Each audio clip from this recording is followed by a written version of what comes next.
Dalam rangka program pemberlakuan pembatasan kegiatan masyarakat darurat, Gabungan TNI Polri Kecamatan Jaken lakukan patroli bersama, menertibkan warga untuk mematuhi kebijakan pemerintah dalam upaya penekanan laju penyebaran COVID-19 di lokasi sasaran TMMD.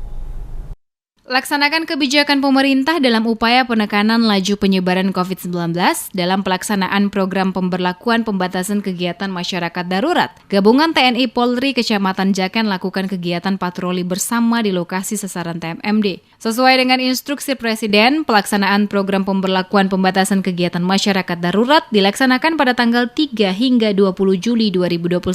Menyasar ke lingkungan masyarakat, anggota TNI Polri tertibkan dan memberi himbauan kepada warga untuk mematuhi protokol kesehatan dan mendukung upaya pemerintah dalam menekan penyebaran COVID-19.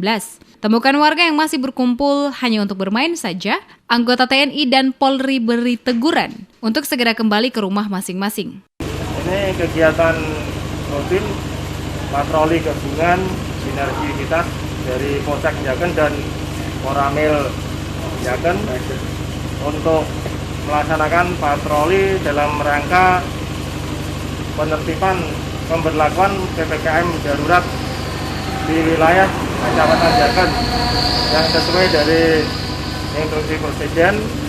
PPKM darurat yang dilaksanakan dari tanggal 3 Juli sampai dengan tanggal 20 Juli 2021. Ajun Inspektur 1 Sudarlan, anggota Polsek Jaken berharap dengan terlaksananya program pemberlakuan pembatasan kegiatan masyarakat darurat, penyebaran virus COVID-19 dapat diminimalisir dan angka kasus semakin menurun.